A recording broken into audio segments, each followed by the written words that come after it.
Eu queria começar com uma oração aqui pra gente. Senhor, que é alto e sublime, Senhor, que habita com o contrito e o abatido de espírito, Jesus, Rei dos reis, Senhor dos senhores, que também é humilde e manso de coração, esteja em nosso meio pelo Teu Espírito, ministra com poder a nossa alma. Temos necessidade da verdade de que o Senhor renove nossos corações, nos tornando mais parecidos contigo. Convença cada um de nós, ao menos disso, Senhor, que a humildade é importante e que precisamos de um coração humilde. Que o Senhor abra os nossos olhos para o nosso orgulho e nos convença da gravidade que é nos mantermos assim e o quanto o Senhor odeia o orgulho. Senhor, torne conhecido e remova do íntimo do nosso coração toda espécie, toda forma, todo grau de orgulho. Transforma nossa natureza pecaminosa para que sejamos novas criaturas, nos dê um coração verdadeiramente humilde. É isso que te pedimos e oramos em nome de Jesus. Amém.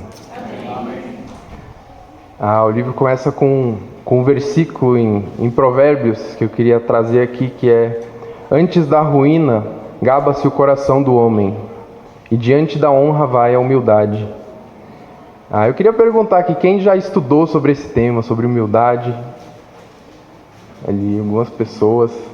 Eu tô com 9 anos como cristão, vou fazer 10 esse ano, e é a primeira vez, eu confesso, que eu tô assim, me interessando e indo atrás, né, desse tema. Deus, né, me motivando e mostrando: rapaz, meu filho, isso é importante. Vai lá, vai atrás. E eu queria trazer primeiro a humildade como a raiz e não como fruto, né? Esse livro ele traz isso. Eu achei interessante esse conceito. Ele fala o seguinte: a humildade é a única raiz da qual as graças podem crescer, a única condição indispensável da verdadeira comunhão com Jesus. Então a gente pensa lá na lista de fruto do Espírito, né? Amor, alegria, paz, paciência, amabilidade, bondade, fidelidade, mansidão, domínio próprio. E todos esses atributos, eles dão um fruto amargo se eles não tiverem como base a humildade. Eles não servirão de nenhum proveito para Deus. Eles não serão agradáveis se a humildade não estiver nutrindo, não for a base para cada uma dessas coisas. As nossas obras, elas vão estar cheias de orgulho e vão ser desagradáveis a Deus. E eu queria começar falando do que não é humildade, né? Eu estou lendo um livro que eu queria compartilhar um trechinho aqui, O Pequeno Príncipe. Eu estou gostando bastante. E ele fala que em certo momento o príncipezinho ele viajou por vários planetas. Todos os planetas eram bem pequenininhos, cabiam 2 pessoas, enfim, os planetas bem pequenininhos. E ele havia passado por 4 planetas, né? Ele encontrou um rei no primeiro planeta, ele encontrou o vaidoso, ele encontrou o bêbado, ele encontrou o homem de negócios. E aí no 5º planeta ele encontra um acendedor de lampiões.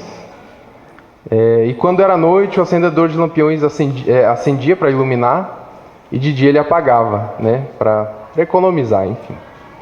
E aí o príncipezinho, olhando tudo isso, ele disse para si mesmo: esse aí seria desprezado por todos os outros. No entanto, é o único que não me parece ridículo, talvez porque é o único que se ocupa de outra coisa que não seja ele próprio. Era o único que eu podia ter feito meu amigo. Essa parte me tocou bastante. Eu fiquei, nossa, ele viu tantas pessoas e cada um se preocupando, indo atrás dos seus próprios assuntos. Não tinha espaço nem para amizade.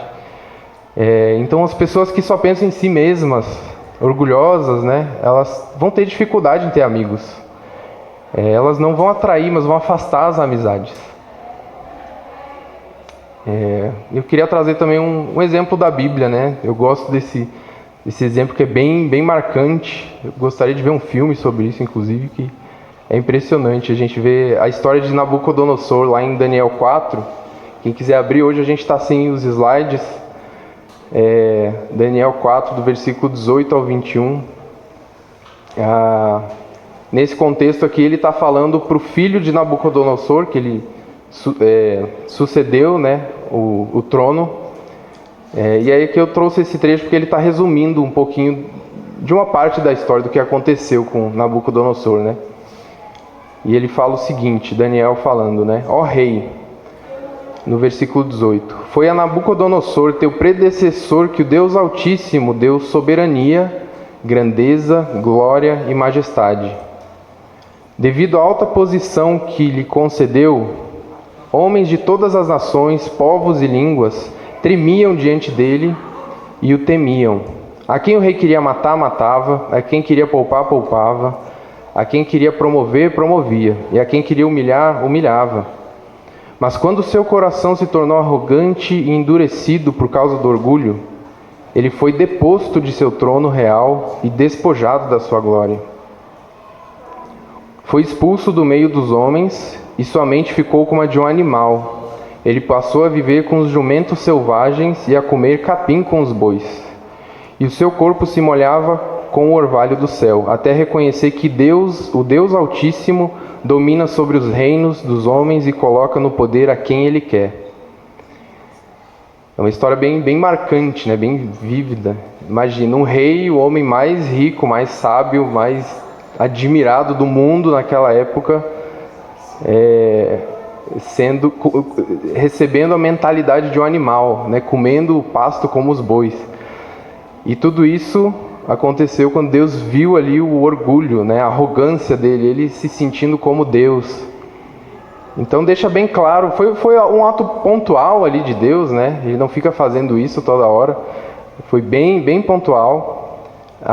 E a gente sabe que depois também Deus restaurou a consciência dele, ele voltou a ser homem, né? Mas é interessante, isso deixa bem claro, bem marcado o quanto que Deus se preocupa, ele olha para essa característica, ele detesta isso. Né? De novo naquela escritura de Provérbio 18, antes da ruína eleva-se o coração do homem. Em Provérbio 16, o orgulho vem antes da destruição, o espírito altivo antes da queda. Foi exatamente o que aconteceu com Nabucodonosor. Antes dele cair, subiu o orgulho, né? Em Tiago 4,6 fala, Deus se opõe aos orgulhosos, mas concede graça aos humildes. Então, pensando aqui nessa história, né, de Nabucodonosor, eu fiquei pensando o que precisa acontecer para eu e você reconhecermos a soberania de Deus. O que precisa acontecer para que no trono do nosso coração reine o Altíssimo e não nós mesmos?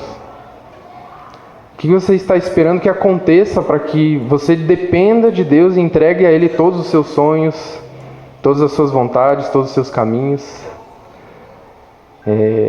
E não adianta fazer isso pontualmente, no batismo, beleza.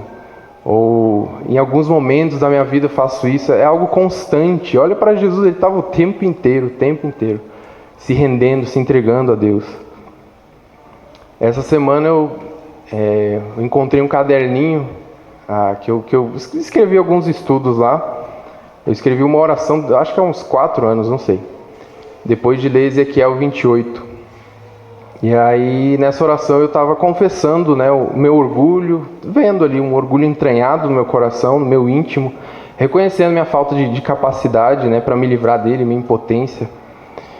E naquela época, não faz tanto tempo assim, eu enxergava um pouco, né, do meu orgulho. Eu sentia certa apatia por ele. Eu olhava, tá, ok, mas todo mundo tem, fazer o quê, né? Eu via que era feio, mas eu não conseguia considerar aquele orgulho tão relevante assim. Eu não sabia o quanto me afetava. Mas dessa vez, relendo aquela oração, e agora, né, que eu comecei a me importar mais com isso, dessa vez eu fiquei muito triste, porque eu comecei a ver quanto pecado eu venceria se eu fosse menos orgulhoso. Hoje eu tenho certeza de que o orgulho me impede de perdoar mais. De perdoar com profundidade e de forma completa. Se eu fosse menos arrogante, se meu ego, né, não fosse tão grande, quanto pecado eu poderia me livrar. Quantos relacionamentos seriam melhores? Quanta paz eu desfrutaria se eu me apegasse menos aos meus planos e confiasse mais na bondade de Deus e em seus propósitos. Se eu largasse mais o controle e confiasse a Ele a minha vida. Deus deixa bem claro, né, como Ele considera o orgulho. E em Provérbios 6 fala 6 coisas que o Senhor odeia, 7 coisas que Ele detesta. Olhos altivos, a lista continua, mas eu peguei só o primeiro. Ele falou olhos altivos, né? Ele detesta, Ele odeia. Então, partindo já para o que é a humildade, então, né? Se fosse resumir uma palavra, pelo que eu entendi do livro, pelo que eu estou estudando, seria dependência. Uma palavra, dependência. Ou uma frase, né? Uma completa dependência de Deus e submissão a Ele. O que Jesus viveu fazendo foi isso, foi se esvaziar e se tornar nada, para que o Pai fosse tudo nele. A sua vida apontava para o céu. Ele submeteu sua vontade e seus poderes inteiramente para que o Pai pudesse trabalhar nele. Por meio do seu corpo, por meio de sua voz, por meio de sua vida. Sua fome era saciada ao fazer a vontade do Pai. Tamanha necessidade e dependência que Jesus desenvolveu pelo Pai. A sua humildade foi simplesmente a entrega de si mesmo a Deus, para permitir que Deus fizesse nele o que o Pai quisesse. Em João 5 fala, o Filho não pode fazer nada de si mesmo, só pode fazer o que vê o Pai fazer. É isso que Jesus fala. Ele está ali sempre olhando para o caminho de seu Pai, olhando para os pés, onde Ele está andando. Eu vou seguir, vou imitar igualzinho. Isso é humildade, essa submissão, essa entrega. Em Mateus 5 ele ensina, bem-aventurados os humildes ou os pobres em espírito, porque deles é o reino dos céus. Jesus se fez pobre. Ele buscava o Pai o tempo todo. Ele era Deus, ele estava com Deus, o Espírito estava nele, ainda assim ele buscava o Pai o tempo todo, todos os dias. A gente sabe da história dele lá no templo, né, quando criança, fazia perguntas e estava lá com os mestres. Quanto mais a gente, que não é Deus, quanto mais a gente precisa reconhecer essa pobreza e nos humilhar e ir atrás e reconhecer, Deus, eu preciso do teu conhecimento, eu preciso que o Senhor me ensine, me ilumine meu entendimento. E a gente precisa treinar os nossos olhos para perceber a humildade, né? O mundo ele não valoriza a humildade. O mundo, a nossa cultura não exalta a humildade. Naturalmente a gente tem e a gente é encorajado dia após dia a procurar a ganância, a nos importar com nossas vidas somente, o que é bom para mim, só para mim. A buscar luxo, conforto, sucesso, fama, altos salários. São essas coisas que o mundo vê com bons olhos e nos estimula em cada esquina, cada canto que a gente olha, televisão, tudo. E as pessoas postam, né, que elas estão alegres, fazendo um monte de coisa. Mas a gente precisa treinar os nossos olhos para ver a humildade, para perceber o que é e aonde encontrá-la. E é difícil porque ela é sutil. Ela não procura glórias para si mesma, ela não vai ficar aparecendo. Ela não se exalta, ela não busca atenção. É fácil passar despercebida se a gente não estiver atento a ela. E por que a gente não percebe a humildade? A gente não percebe porque a gente não busca a humildade. Não estamos procurando. E não buscamos porque não valorizamos a humildade. E por que a gente não valoriza? Porque não a conhecemos. Não sabemos o quanto ela é valorizada no reino de Deus. Se a gente soubesse o valor dela para Deus, o quanto isso é importante no reino, se a gente soubesse quanto Deus ama essa característica e está atento a ela. E aí eu pensei em um personagem, né? Eu queria fazer essa pergunta para vocês: qual era a principal característica de João Batista? Alguém se arrisca? Comer gafanhoto é o quê? Felicidade? Simplicidade.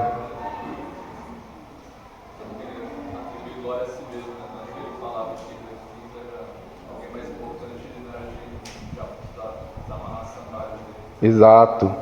não atribuía glória a si mesmo, falava que Jesus era mais importante, estou repetindo aqui para gravar, e não era digno de desatar as correias, né, de sua sandália. A gente vai ler essa escritura aqui, inclusive. João Batista disse: eu os batizo com água para arrependimento, lá em Mateus 3,11. Mas depois de mim vem alguém mais poderoso do que eu, tanto que não sou digno nem de levar as suas sandálias. Ele os batizará com o Espírito Santo e com fogo. Eu fiquei, de onde ele tirou isso, né? De não é digno de desatar as sandálias, o que é isso? E aí eu vi um comentário bíblico que fala lá no Talmud, capítulo 5, eu nunca li, mas achei interessante. É um bom material. Capítulo 5, seção 8, ele fala o seguinte, traduzido: todos os serviços de um servo, né, que um servo pratica ao seu mestre, devem ser praticados por um estudante, um discípulo, ao seu professor. Mas se o estudante estivesse em um lugar onde ele não era reconhecido e não estava usando o tefilim, que é uma caixinha amarrada no braço, com as escrituras amarradas, por ele suspeitar que as pessoas poderiam dizer que ele era um servo, ele não precisava colocar nem tirar os sapatos do seu mestre. Esse era um atributo de servos que ele, poxa, não, acho que as pessoas vão pensar que eu sou servo, mas eu sou estudante, eu não sou servo. Então ele não precisava fazer isso nessa ocasião. E aí João Batista ele vai muito além disso e ele fala que até essa tarefa, que um servo pode ser desobrigado a cumprir em certas ocasiões, ele mesmo, João Batista, não é nem digno de fazer. De tão grandioso que ele considera Jesus e tão pequeno que ele se enxerga. Em Mateus 11:11, Jesus fala: digo-lhes a verdade, entre os nascidos de mulher não surgiu ninguém maior do que João Batista. Pensa na humanidade inteira, quantas pessoas. E Jesus fala isso. Esse homem é o maior de todos os homens. Por que será? Qual característica que faz dele ser o maior? Não surgiu ninguém maior do que João Batista entre os nascidos de mulher. E essa parte aqui eu achei muito interessante. Jesus fala qual é a medida usada por Deus para definir quem é maior ou menor. Qual é a qualidade que ele mais considera ao observar o homem. Quem é estimado como grande nos céus? Eu acho que é uma pergunta importante essa. Qual é a régua que ele usa para medir a grandeza de alguém? Os discípulos perguntaram algumas vezes quem é o maior no reino dos céus. E às vezes tinham até vergonha de perguntar e Jesus percebia. Ou seja, quem é o mais importante para Deus, o que ele tanto se atenta quando ele olha para a gente. Mateus 20, 26 e 27 fala: quem quiser tornar-se importante entre vocês, deverá ser servo. E quem quiser ser o primeiro, deverá ser escravo. Em Mateus 18, do 1 ao 4, fala o seguinte: naquele momento os discípulos chegaram a Jesus e perguntaram: quem é o maior no reino dos céus? Jesus chamou uma criança, colocou-a no meio deles e disse: eu lhes asseguro que a não ser que vocês se convertam e se tornem como crianças, jamais entrarão no reino dos céus. Portanto, quem se faz humilde como esta criança, este é o maior no reino dos céus. Jesus destaca essa qualidade, a humildade. Então ele não disse quem vai ser o maior, o mais rico. O maior vai ser o que tiver o emprego mais prestigioso. O maior será o mais inteligente ou com mais conhecimento. Ele não fala nada disso. O maior será o que possui mais diplomas. O maior será um casado, sei lá. O maior será aquele que batizar as pessoas, que mais batizar. Na verdade, esse é chamado de sábio, pelo que eu entendi. Provérbios 11:30 fala: aquele que conquista almas é sábio. O maior será o que mais pregar, evangelizar, ensinar a Bíblia. Também não fala isso. O maior será o que mais distribuir seus bens. É interessante isso, mas ele não fala isso também. A gente pode até olhar alguns exemplos, Cornélio, ele orava, era piedoso, ele dava esmolas e aquilo foi impressionante, Deus olhou aquilo como uma oferta e se lembrou, foi memorável, enviou um anjo e tudo mais. E eu acredito que a humildade acompanhava Cornélio, Se não todas aquelas obras de caridade, elas não teriam utilidade para ele mesmo aos olhos de Deus. Então, o atributo da humildade deve estar presente em todas as obras, em todo o fruto do Espírito, senão as obras vão subir com um odor desagradável, vão ser frutos intragáveis, rejeitados por Deus. Deus aceitou as obras de Cornélio, as ofertas, ele aceitou a oferta de Abel, ele rejeitou a de Caim. E aí Caim teve o ego ferido, orgulho ali, né? Ele sentiu inveja de seu irmão. E aí se irou contra ele. A gente sabe a história, ele matou o próprio irmão. Então não basta somente fazer, servir. Jesus fala de o maior será o mais servo, mas ele está apontando para uma característica. Deus, ele olha e julga o coração, né? Então tente imaginar, faz esse exercício. Como eu reagiria hoje, da forma que eu estou hoje, se Deus rejeitasse minha oferta? É difícil isso, né? É grave. Poxa, mas ele é graça e tal, mas se ele rejeitasse, por algum motivo, será que eu dobraria os meus joelhos, clamando por misericórdia? Será que eu teria uma postura de humilhação, reconhecendo os meus erros e implorando por perdão? Será que eu diria, o Senhor é justo e bom, eu sou mau, tenha misericórdia de mim que sou pecador? Será que eu teria essa postura, essa humildade? Ou eu ficaria irado e acharia uma afronta Deus não aceitar os meus trapos imundos? Oh, como assim? Eu estou fazendo isso aqui para ti, o Senhor não aceita. E em 1 Coríntios 13:3, né, que fala do amor, ele diz o seguinte: ainda que eu dê aos pobres tudo o que possuo, e entregue o meu corpo para ser queimado, se não tiver amor, nada disso me valerá. Então ele está falando de obras grandes, né? Pô, vou entregar tudo o que eu tenho para os pobres.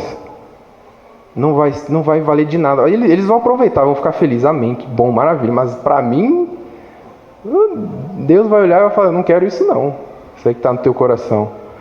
Se eu entregar meu corpo para ser queimado como um martírio, se eu estiver procurando glórias, fazendo essas coisas, glórias de homens, nada disso me valerá. E aí ele está falando do amor aqui, só que o amor é um negócio muito amplo, né? Você vai no grego, ele tem 3 palavras para falar amor é isso, amor é aquilo. C.S. Lewis mesmo, ele escreve o livro Os 4 Amores. Ele fala, olha, tem mais classificações aí, mas eu vou ficar nessas 4. Então, fica essa questão, né? De novo, qual atributo do amor é indispensável? E aí nos próximos versículos, o 4 e 5, fala que o amor é paciente, está aí um atributo, o amor é bondoso, ele não inveja, não se vangloria, não procura seus interesses, ou em outra versão, ele não exige que se faça o que ele quer. Ele não se orgulha, não se ensoberbece, não é arrogante, não maltrata, não procura seus interesses, não se ira facilmente, não guarda rancor. Então, por isso o autor desse livro da humildade, ele traz que, não a humildade como um fruto, mas como a raiz que influencia o fruto e toda a obra que fazemos. Assim, quando Jesus fala que o maior deverá ser servo de todos, ele não está falando somente do serviço em si, das obras, mas do considerar o outro superior, pensar no outro e não em si mesmo. É essa característica que ele está ressaltando. Então, por isso, dar tudo o que possuo aos pobres e entregar meu corpo para ser queimado, martirizado, seria inútil para mim, para minha alma, aos olhos de Deus, se eu estiver procurando glória dos homens, né, procurando atenção para mim. E aqui eu queria trazer uma parte mais prática que tem me ajudado, né, no dia a dia. Ele traz essa escritura de publicano e o fariseu, né, quando eles vão orar no templo. Lucas 18:13, ele fala o seguinte: vai à igreja como o publicano foi ao templo. Fique interiormente com um espírito de humildade, como o publicano que disse: ó Deus, sê propício a mim, pecador. Devemos buscar permanecer nessa forma, ou nesse estado de coração, nem que seja permanecer constantemente nesse desejo. Eu quero ser assim, eu quero ser humilde, buscando, pedindo, implorando por isso. Tudo que se agita interiormente em você, ou que lhe acontece exteriormente, torna-se um bem real para você se ele encontra ou excita em você esse humilde estado de espírito. Queria destacar esse trecho aqui, porque o que ele quer dizer, né? Todas as situações externas difíceis que nos acontecem, os pensamentos, as angústias do coração, né? Coisas externas ou internas, elas vão ser proveitosas, elas vão nos fazer bem, não por si só, mas se no meio delas, no meio de tudo isso, a gente conseguir buscar um estado de espírito humilde. Ele traz também que nada é em vão ou sem lucro para a alma humilde. Ela está sempre em um estado de crescimento divino. Isso me quebrou, porque eu fiquei, minha nossa, quantas vezes eu me senti estagnado na fé. Quantas vezes eu senti que eu não estava crescendo. E ele traz esse trecho, vou ler de novo. Nada é em vão, nada é sem lucro para a alma humilde.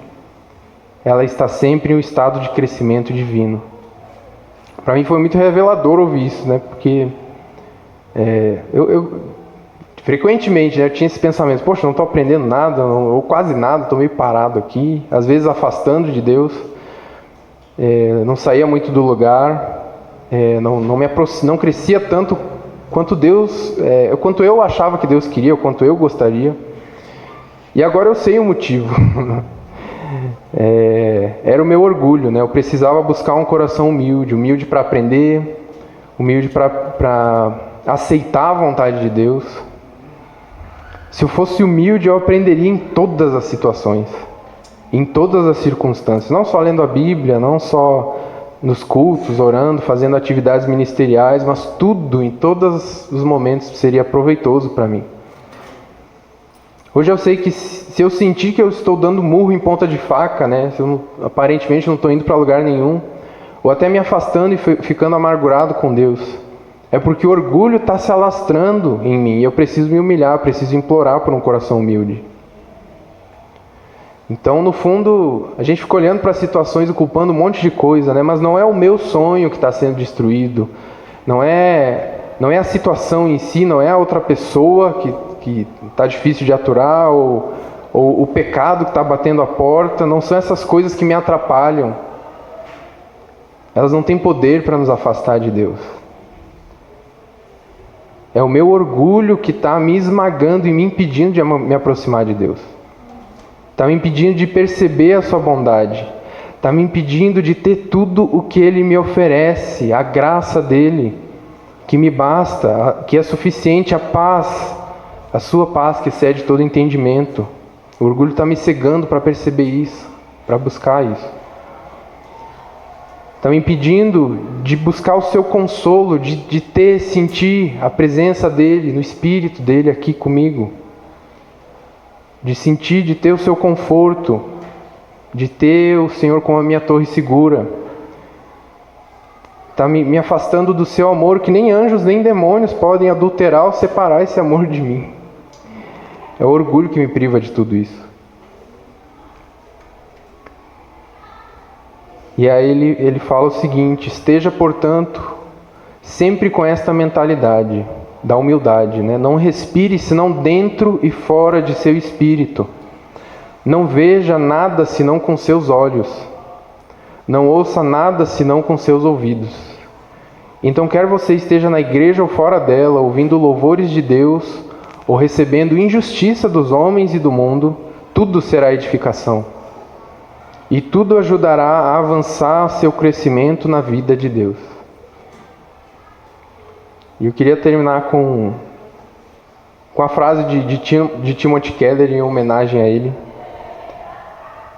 que ele diz o seguinte: ser amado, mas não conhecido, é superficial. Né? Alguém que nos ama, mas não nos conhece, grande coisa, né? É superficial isso. Ser conhecido, mas não ser amado, esse é o nosso maior medo. É um pesadelo para a gente. A pessoa nos conhece e ela se afasta. Só Jesus nos conhece até o fundo e nos ama até o céu, ele diz. E a gente precisa disso. Encarar o orgulho, olhar ele de frente, ele é feio, ele é nojento, ele é desprezível.